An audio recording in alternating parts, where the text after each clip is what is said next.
stories about my wife and I, huh? I told her she should come in and then you could ask her the real questions that you really want to know about. Is he always doing logic? Yes. Is he always debating people? Yes. Even me. All right. Kant. I want to share a screen.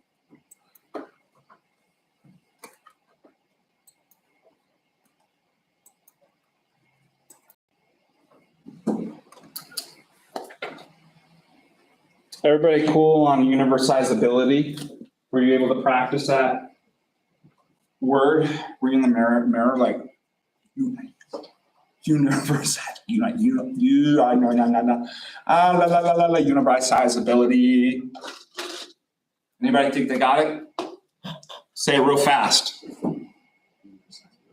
Universalizability. Got it. Well, if that's all we got out of the chapter, that is good. At least always on the brighter side of life. Okay. Who wants to explain that to me?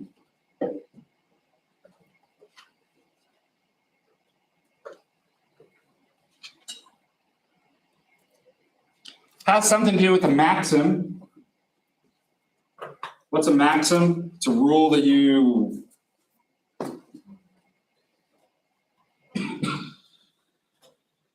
beat people up with. That's right. That's what you're thinking. It's a rule that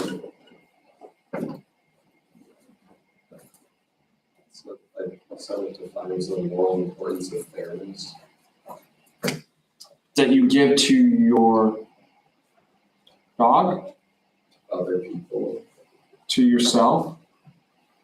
So it's a principle that you give to yourself. But notice, then he says it has to be universalizable.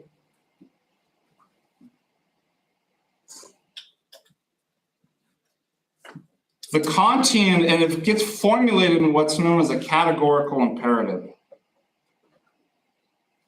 Never do that. You put it in a positive or a negative form. The negative form would be never do that which you would not want to be universalizable.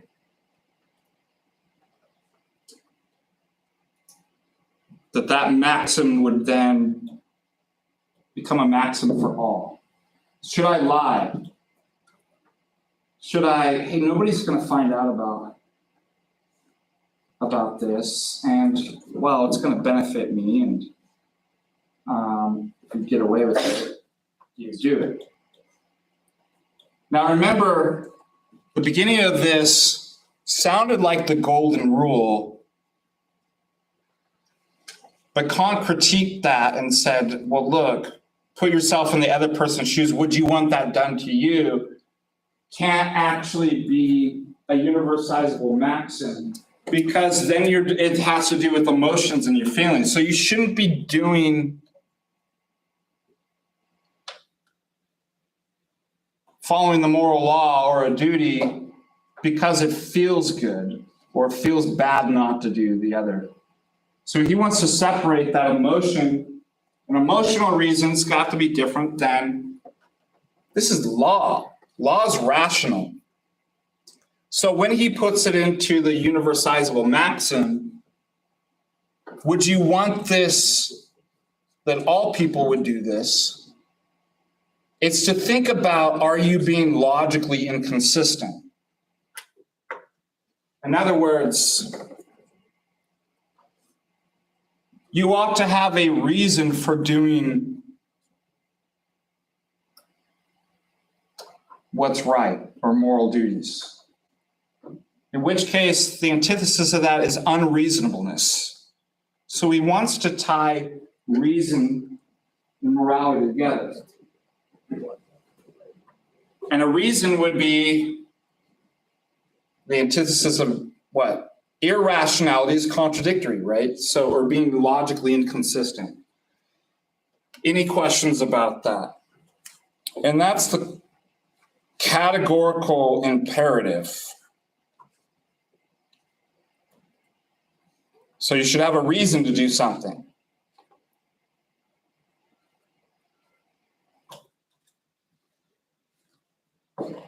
And that reason, being a reason, as the word suggests, is reasonable and not irrational. Okay, so we've got a challenge here.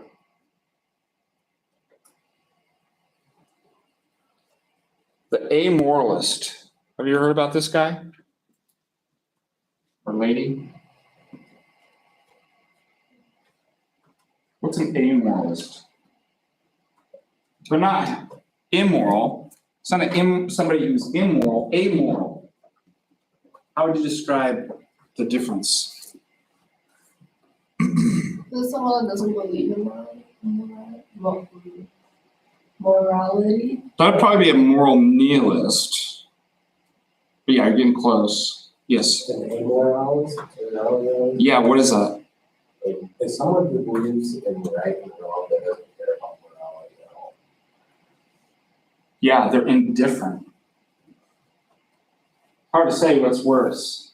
A bad person, somebody who doesn't, a moral nihilist, I don't even believe in morality, or somebody who's an amoralist who's indifferent that says, well, yeah, I believe in right and wrong.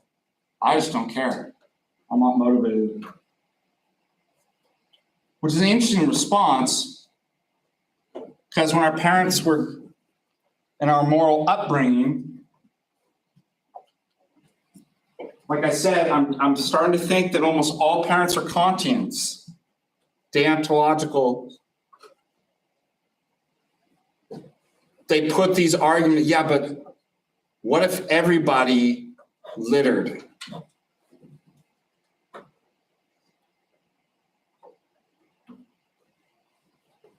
They're taking a maxim, don't litter, why? Well, Johnny, what if everybody littered? You couldn't universalize your maxim.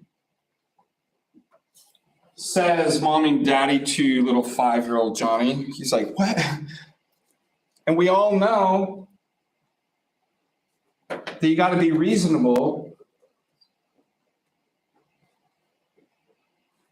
And reason dictates that you have a maxim that you could universalize. But what if little Johnny is a sociopath? Who's our favorite sociopath example in this class?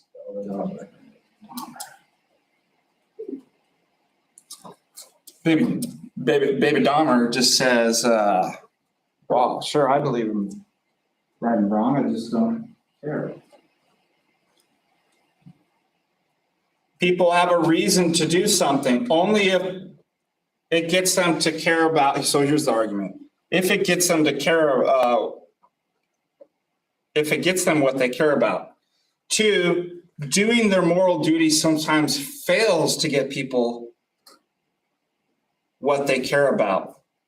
Therefore, people sometimes lack any reason to do their moral duty. If people lack any reason to do their moral duty, then violating their moral duty can be perfectly rational. Ooh, it's an interesting argument, isn't it? Therefore, it can be perfectly rational for people to, what does it say, violate. What do you think about this? Stop sharing. Their moral duty. And this is called the amoralist, the person who just doesn't care. So that's interesting. This is saying that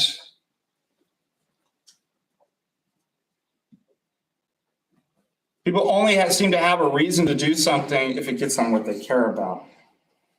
Now, Kant is reminiscent of what? Psychological egoism.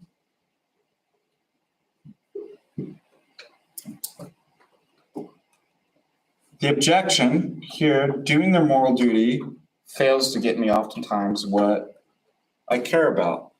So therefore, people sometimes lack a reason to do their moral duty. And if people lack any reason to do their moral duty, then violating the moral duty isn't perfectly rational. How would you argue against this? So it's a potential objection. The success of this argument would undermine the thought that morality all by itself supplies us with a good reason to do as it says. And if that's true, that would refute Kant's claim that immoral actions are always irrational. Kant thought that you act irrationally when you act contrary to your strongest reasons. And the thought that when moral reasons apply to given situations, they're always the strongest reasons. Moral reasons are more important than any other kind of consideration. If morality requires you to do something, then you must do it, even if you don't want to. Kant admits that ruthless contract killers, you could put in Jeffrey Dahmer in there, like so many other successful criminals, did in a sense reason perfectly well. He calls this hypothetical imperatives. Let's see what this is. Specifically, these imperatives or commands are commands of reason. They command us to do whatever is needed in order to get what we care about. Why is it called a hypothetical? Let's just share this.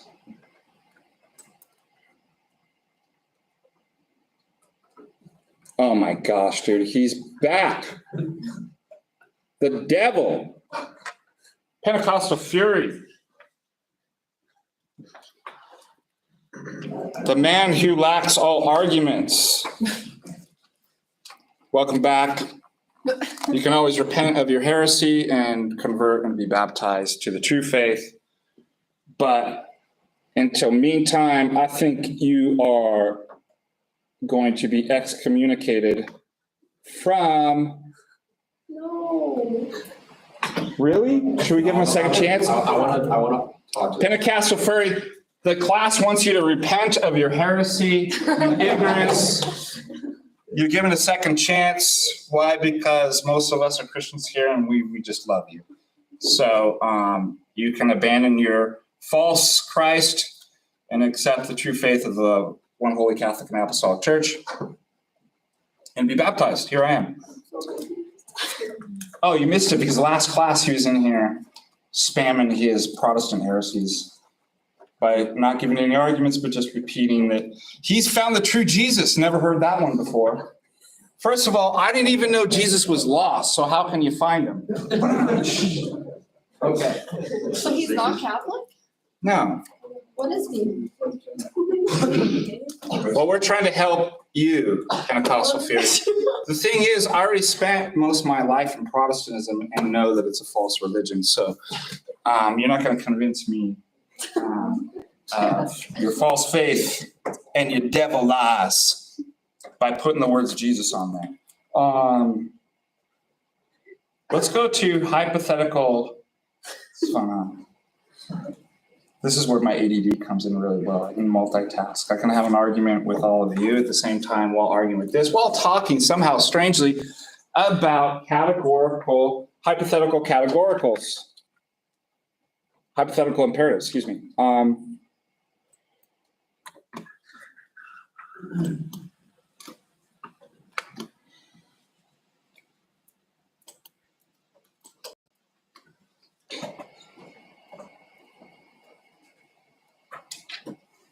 All right, tell me. It's a hypothetical. What's a hypothetical? Remember we did this joke? If you didn't eat breakfast, how would you feel today? Hangry, that's a good one. That's the right answer. The wrong answer is, but I did eat breakfast.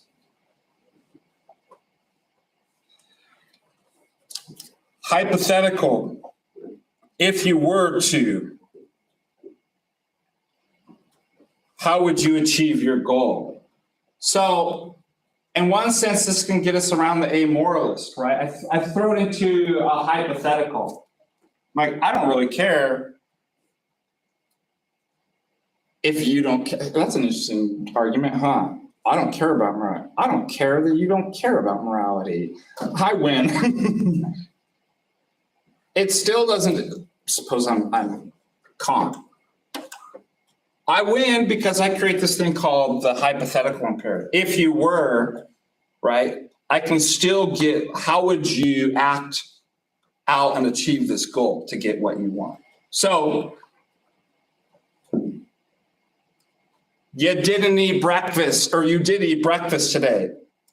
That's not my question. If you didn't, how would you feel? Do you see that there's kind of a relation here? So that's a way to get you back into the realm of reason and a reasonable answer for Kant. Also, what I don't get about so many people in the chat is, if we're talking about, last class we were talking about a debate, now we're talking about Kantian. Why do people think that you could go off topic and talk about the heresies of Protestantism and why they should convert to the one holy Catholic and Apostolic Church? Not the topic for today. Okay, categorical imperatives are requirements of reason that apply to everyone. So notice this is the Kant's, this kind of law-like. Laws should be reasonable. And they're universal. The law to stop a red light is not just for me, but all of you. It's everybody.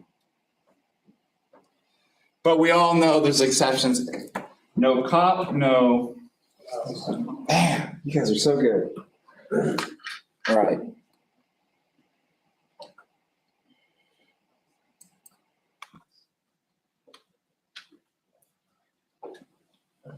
This is interesting.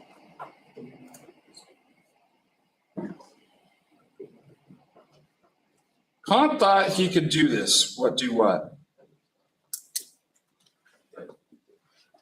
That moral duties really are categorical imperatives. And to act rationally when we act morally, and we act irrationally when we act immorally. He thinks he can defend this. Let's look at this argument here. The argument for the irrationality of immorality. And by the way, that's not too bizarre, right? I would even think, like, in terms of theology and religion, sin's often described as an irrational action. Why?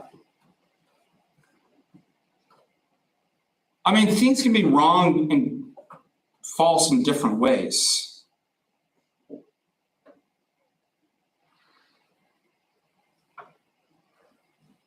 But one way, if maybe not all, how underlying, there's something irrational about the false. Would you say that's true?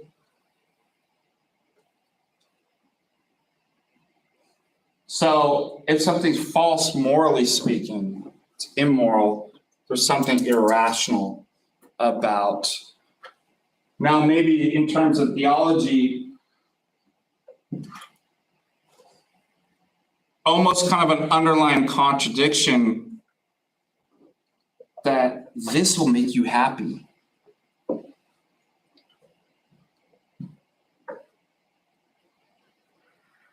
But that's a meth pipe. Yes, it's.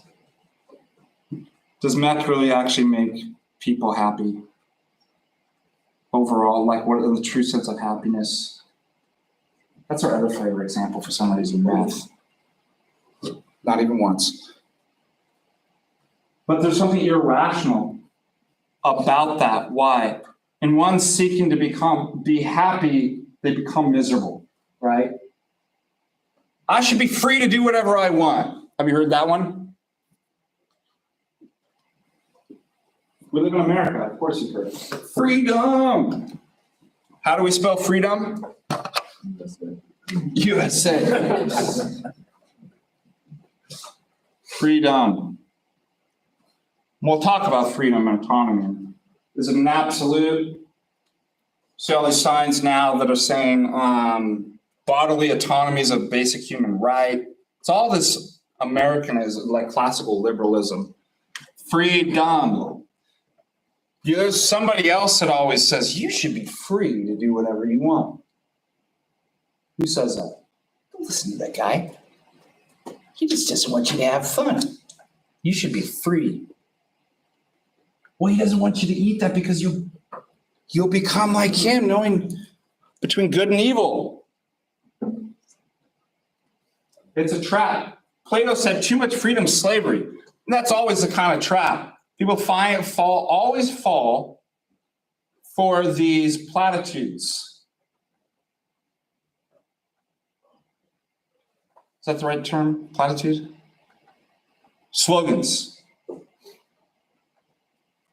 And one thing that we're learning in philosophy is slogans are dumb. No, it's superficial. What are we going through this class? Well, what does that word mean? Then we test it. What does the idea mean behind that? Do you really think everybody should be free to do whatever they want? Do you think that you should be free to do whatever you want? And then what happens is you find that you're not free at all. You're enslaved and addicted to meth.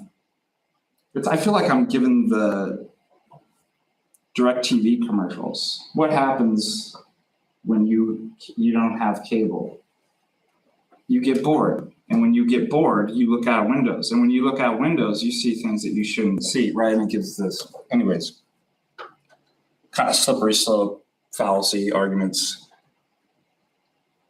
But I think all of you probably would agree with that. Like, no, that too much freedom will make you dumb.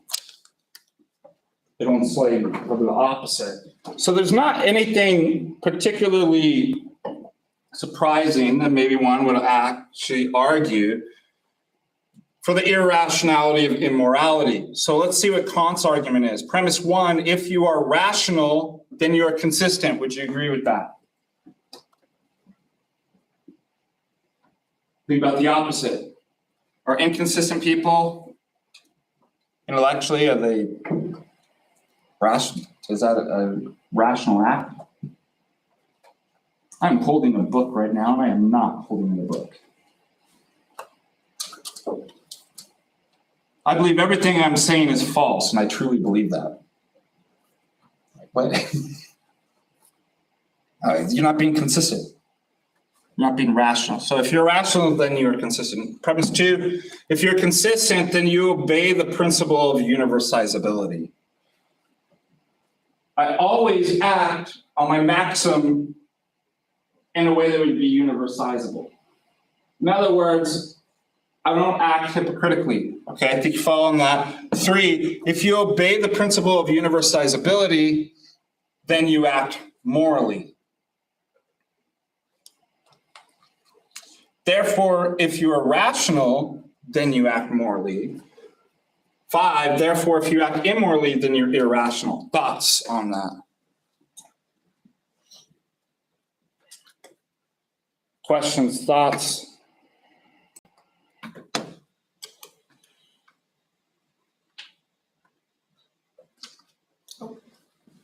What happened? Someone said sick. What's that? Justin. Justin says, Satan.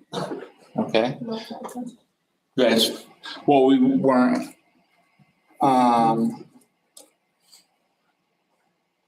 We didn't have this up, so we don't know what part that was. Okay. Thoughts about, do you agree with that argument?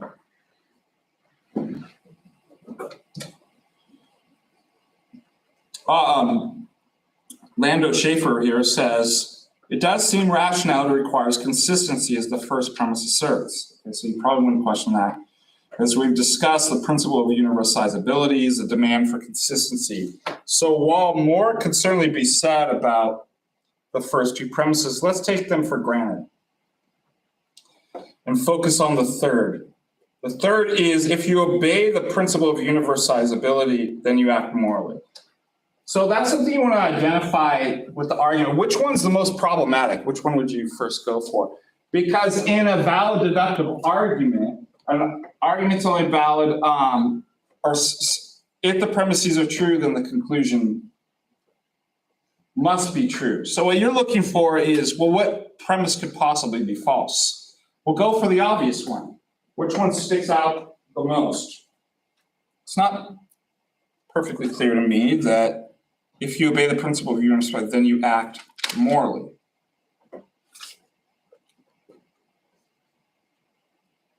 Why? Can you think of a counterexample? He says, this is the claim that obedience to the principle of universalizability guarantees that our conduct is moral.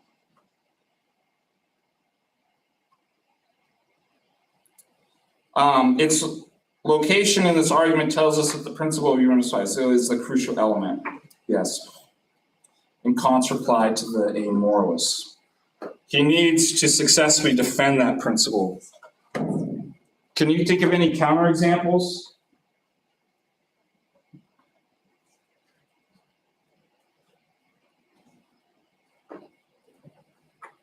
Well, he goes into, he says the principle of universalizability fails as a general test for moral actions. All right, so if you have your book, 170.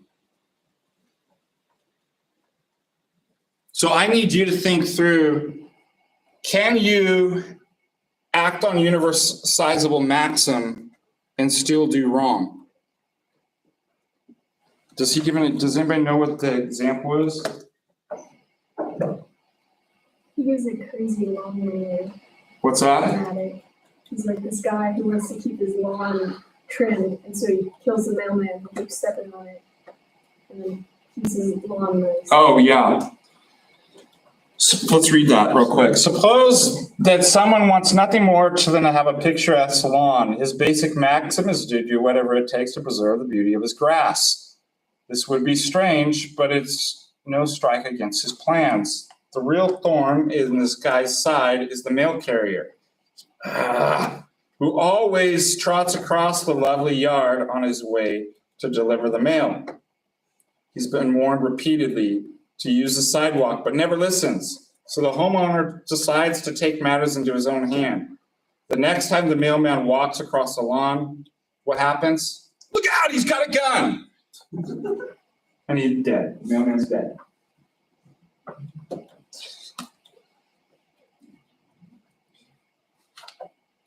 By the way, I gotta tell you a funny joke. At the conference that I went to in February, there was one academic that was kind of paranoid and thought another presenter was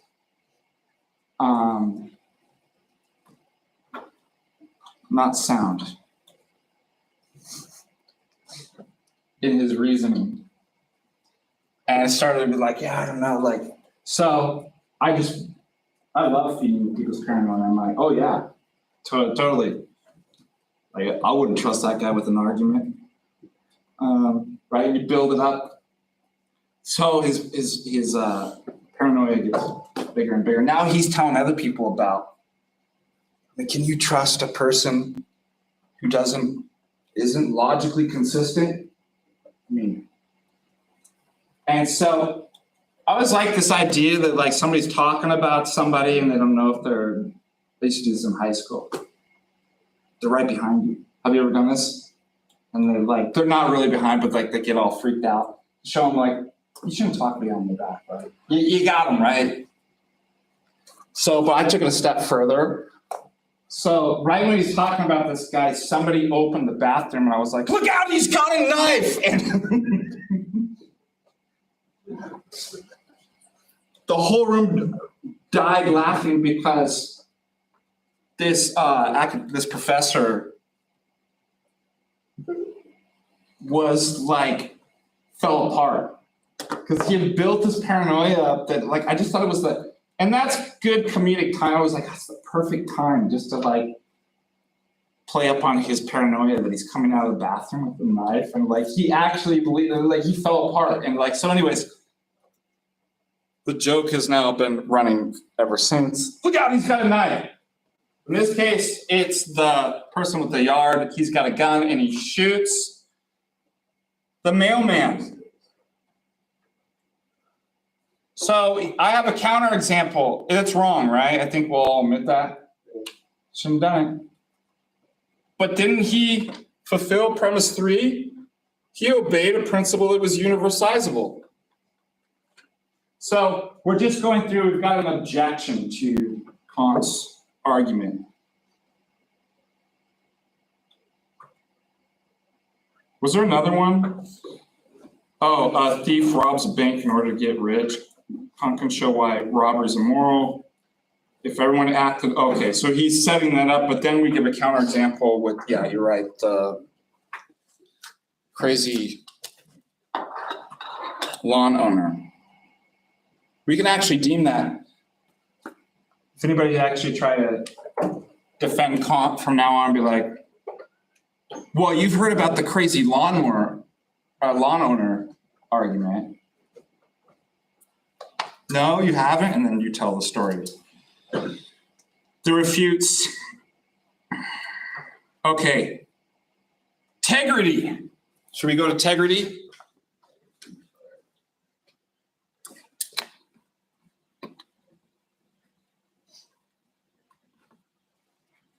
Integrity Farms.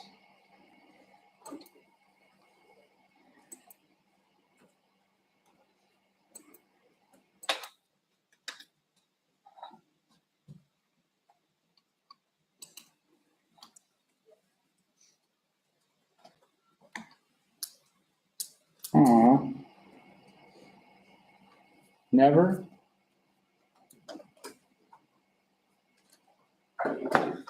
All right, let's see what we got going here. Huck Finn.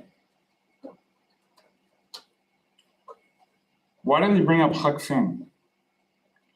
Huck Finn beats himself up for continuing to hide Jim, the escaped slave, who accompanies him down the Mississippi.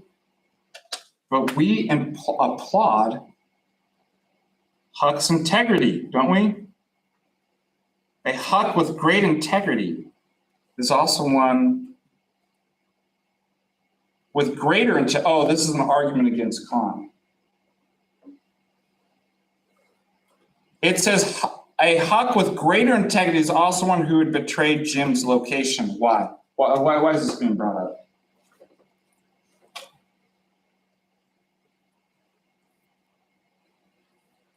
Because his maxim of hiding Jim is not universal. So not versus, yeah. So this is perhaps the most famous critique of Kant. You can never lie.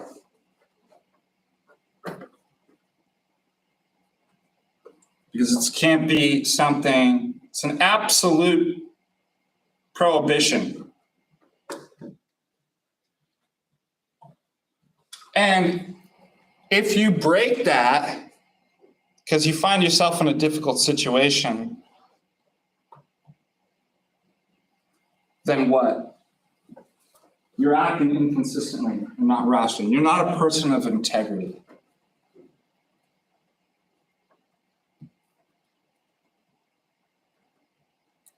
Now,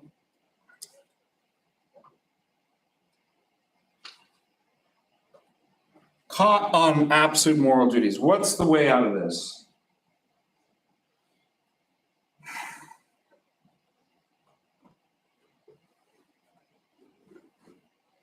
To say that moral duties aren't absolute?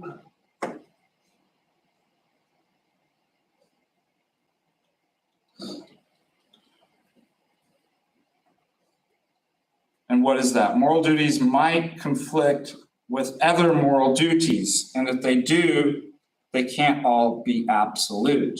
Yeah, that's an interesting thing too. The preservation of a friend's life, that would be universalizable. But now I've got a conflict that I shouldn't lie.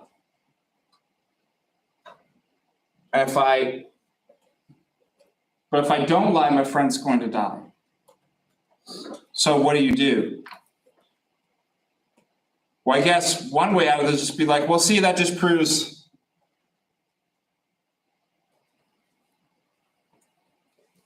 that they're not absolute. But does that resolve the problem?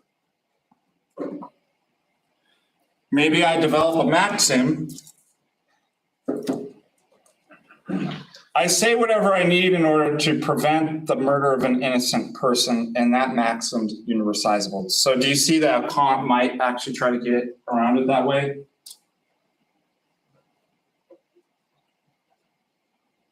All right, I think that finishes up. We'll go into chapter 12. Any questions on?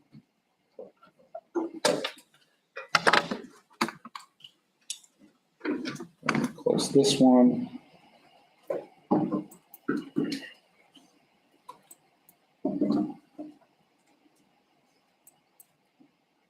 All right, 12. Now we're going to talk about the topics of autonomy, free will, and respect, and what that has to do with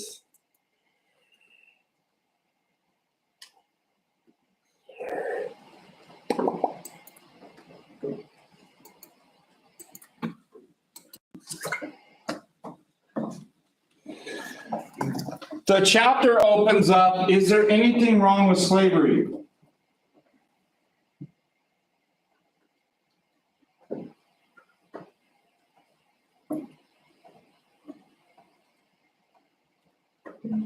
I had the late Tristan Engelhardt, who I went to, that was his conference, and he's since passed on, but the good old Texan.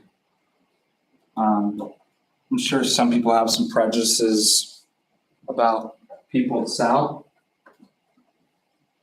And so he played up on that. We had, he always would say these shocking things. He's like, well, I'm a Southern Christian. Of course I believe in slavery. And people are like, oh. He's like, I'm a slave to my wife. I'm a slave to the Lord. And I'm a slave to my fellow humanity. And I was like, you almost got me there.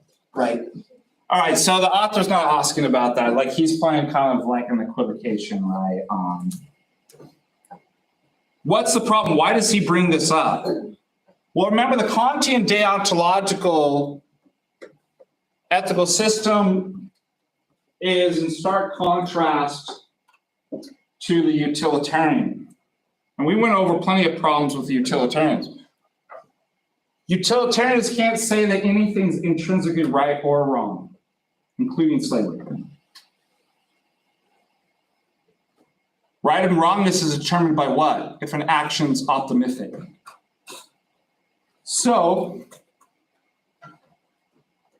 we get this Richard Hare, who turns out he was actually enslaved in a internment camp. Isn't that right? He's a British soldier. But yet he makes this argument that he defended a utilitarian view that denied slavery is intrinsically wrong. Everything is determined by the actual results. What if everybody was just better off? Sure, there's drawbacks, but in the end, that practice or any other practice depends entirely on the results. It says you might be outraged by such a view, convinced that slavery can never be morally right. Why? Why would you say slavery is intrinsically? You can only say that if you valued something, or if you thought something was a value. Autonomy, right? At least there's some level of autonomy. All of you respect. That's why you don't like it if I brainwash you or make my own little internment camp here and nobody leaving me. You're all my indentured servants. Isn't that great? You're like, no, why? Because I'm violating your autonomy, and there's some level of desire and respect for autonomy. Is that correct? Do I have your position?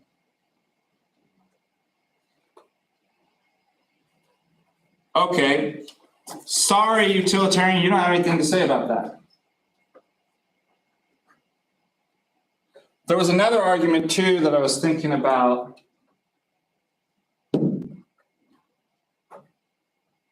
I can't remember now with the utilitarians, but maybe this is what's appealing to you about Kant. I have an objective answer to that. Why is that wrong? Morality requires us to treat human beings with dignity. Dignity. That they deserve. And one of that includes autonomy. So,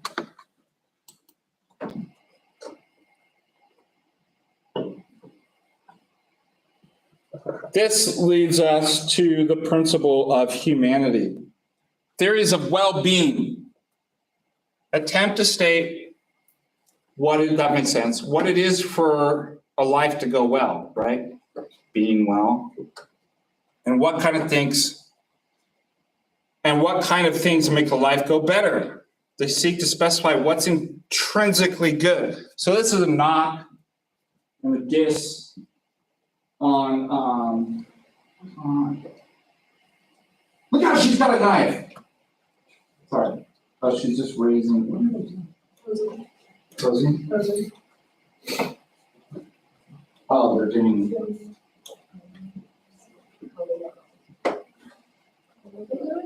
Tai Chi. Tai Chi latte. They're doing Tai Chi. What's Tai Chi? You know, Oh, like yoga? not yoga, that's Tai Chi. Like, Oh. hey, you should tap on the window like, hey! Keep off the grass. We just learned what happens in ethics class. There could be a crazed lawn ower out there with a gun who's trying to universalize his maxim, and you could end up dead. Okay. Bum, bum, bum. Okay, principle of humanity.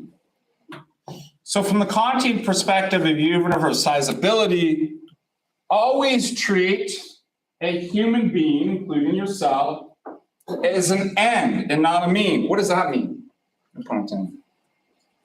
I've heard that language before. Means and ends.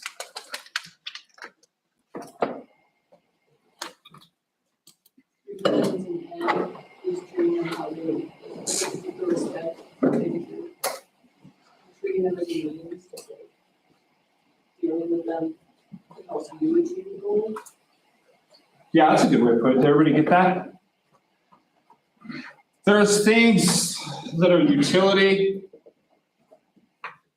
Oops. And then there's goals, correct? Instrument, remember instrument in, can't spell. Things of instrumental value and things that are what? Intrinsic.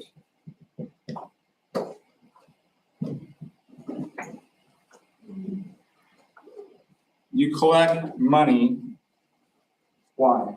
Why is, where's my money? Look out, he's got a wallet. Why is this desirable? Who wants some? Who, you gonna leave when we're passing out money? Why is this desirable? What category does this go into? Yeah, because, I mean, there's nothing, smells funny, it's dirty, nothing intrinsically desirable about this. Is that I can use that to buy lunch today, right? There are some things that are intrinsically valued, that are ends. And what does this say? People, what category do we put people, including yourself? This category or this? Put them in, they're intrinsically valuable. You've heard it said you shouldn't objectify. Don't treat women, don't objectify women. What does that mean? Have you ever thought about it? You've heard it said? like the word says, an object. Are people objects or are they persons? Objects are utilitarian, have instrumental value. People don't. So let's take a maxim and universalize it, make it universalizable. Never, you put in a positive, let's do the positive. Always treat a human being as an end and never a mere means. Now, I thought that was an interesting qualification. Yeah, but we do use, like,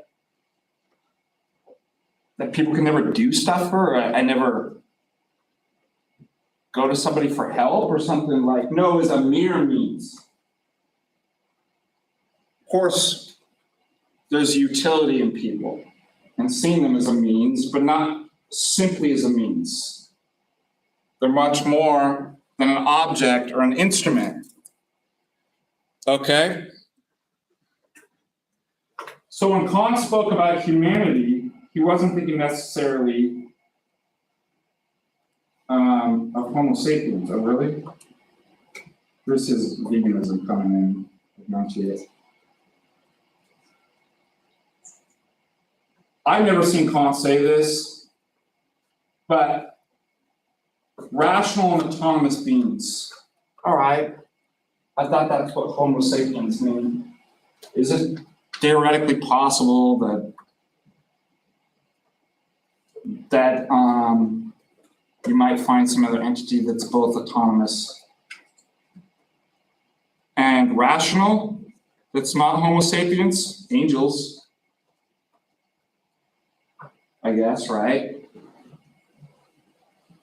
But biological entities that are both autonomous and rational, wouldn't they just be Homo sapiens? I mean, how would you be able to essentially distinguish? Like, they look different, but they're the same, right? Simply looking different doesn't mean you're like, well, you're a different species. How do we say that we're the same? We're rational and we have autonomy. All right, that's what it is. Treating someone as an end, treating them with respect that they deserve. Okay, he qualifies the plumber, right, as we may use the plumber to get something done. Yet if I greet him at the door, give him help, give him any help he asks for and then pay him as he leaves, I'm also treating him as what? An end. That's what you deserve. Okay. Rather than just a means and be like, sucker, got what I want, my plumbing fixed, and I didn't even have to pay for it. Because this goofus fell for my trick. That would be only a means, correct? Okay. Any questions about that? Yes. Go. So what about like in biblical era slavery, where it seemed more like an agreement between the master and the slave, and it's like I'm gonna work for you for this amount of time to pay back whatever debt. Couldn't that slavery? Like it's using the person as a means, but they're also getting something from it. Yeah, so obviously, Like that type of slavery could be allowed under. yeah, what's the distinction that between chattel slavery or something like that? Indentured servitude. That's ancient, yeah. I mean, it was still called slavery. Now, so there's certain things, yeah, that's an indentured servitude.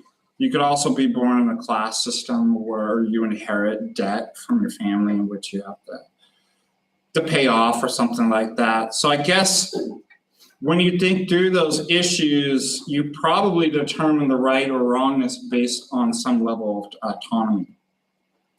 I mean, you're all enslaved here, right? You're not free to do whatever you want, but you voluntarily entered into some sort of contract, right? So I think it goes back to the Kantian. You would deem that level based on like, well, first of all, one of the things that we're learning here is fairness and autonomy. So you may relinquish your autonomy, but what if under duress? Is that fair? You know, and so we're going to think through this from debt servitude. So that may not be like, you may see scenarios in which like it's both fair and there was a use of autonomy to pay something off or something like that. But yeah, I think from a Kantian perspective, we could answer it that way.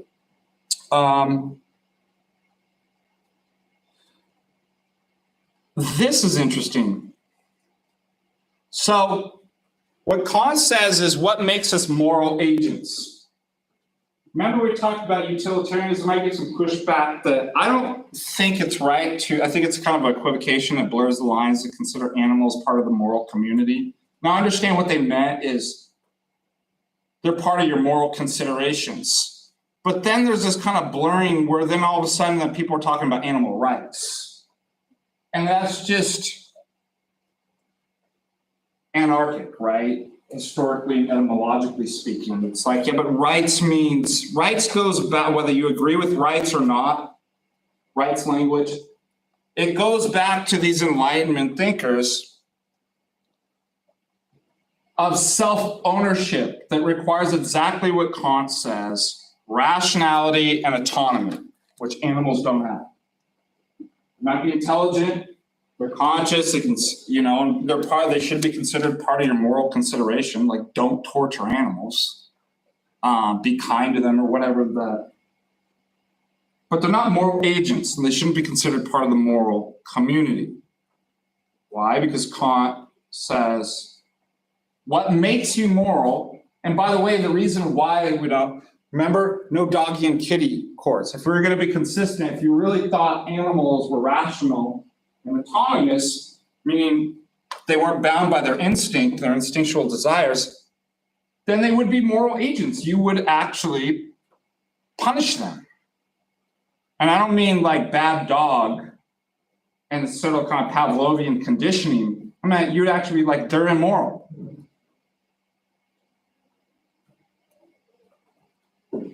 They eat their young.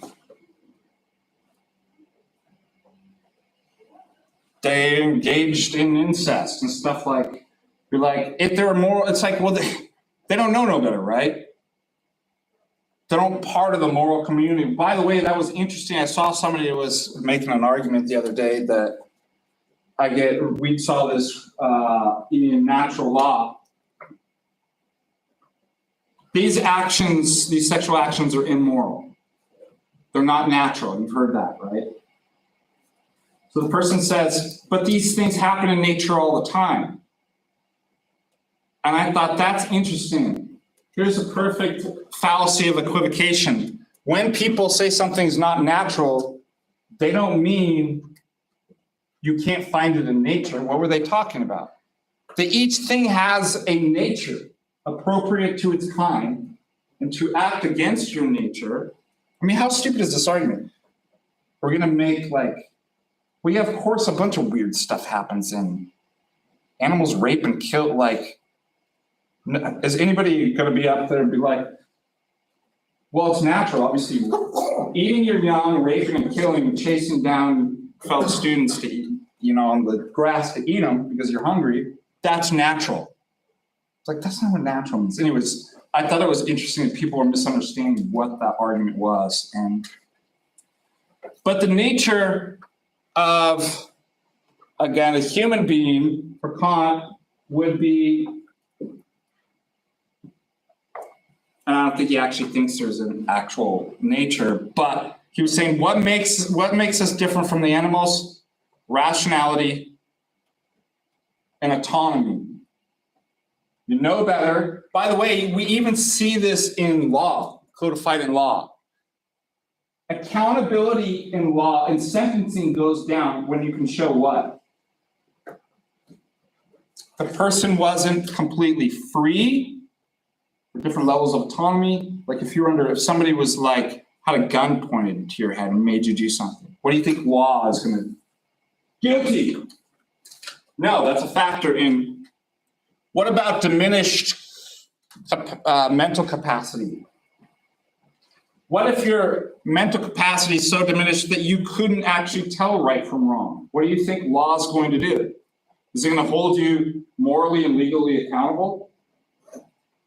So you see, even the Kantian concept of rationality and autonomy is present even within our legal framework. Part of what being autonomous means, Kant says, is you're a self-legislator. What does that mean? You decide what principle is going to govern your life. You're an autonomous person. You have the ultimate responsibility, therefore, for making the choices. And by the way, Kant had this thing against determinism. Because physics at the time was presenting a world that looked like everything's just physically determined. But then how do I fit morality into that conception? How can we hold, again, it's the same reason, why don't I hold rocks, plants, or dogs morally accountable? Have you ever thought about that? Not just because we say that they're not moral agents, but they're not moral agents because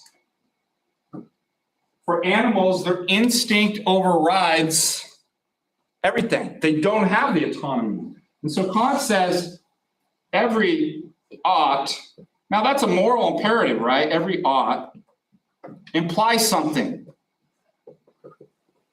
It implies a can. Freedom. Doesn't make sense if we live, if the world's determined, there are no oughts, shoulds, should nots. There just isn't. There just are isn't. Correct?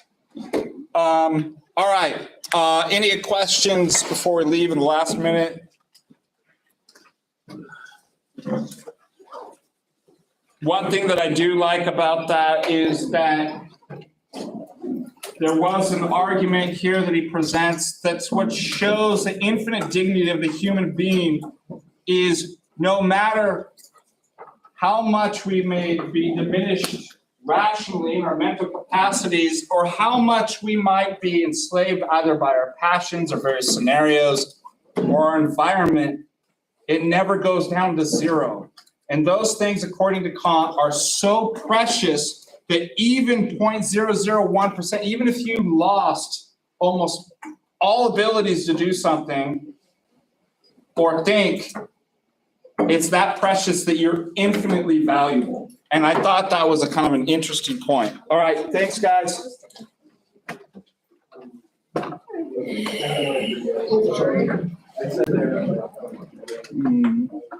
Thank you, guys. Everybody signed for the... You guys need to talk among yourselves about who's going to be the appointed spokesperson and the person who's going to organize. That's part of your project is, I can't tell you, you have to work together as a team to... Thanks, guys. Have a wonderful day. We'll see you Tuesday. Some of you said you're not going to be here Tuesday? Yeah, so I honestly, unfortunately, because I missed so much class, but qualified for conference for golf. So we're going to Texas. So we'll do what we did before. I'll give you the recording. Can you do that? Yeah, and then do you need a note from like my coach or anything? Or do you want me to email you? So Just you can email me so I have the reminder, otherwise I'll forget. All right, bye everybody in the chat. Thanks, Professor. Yeah, Appreciate it. thank you guys, good class. And stream.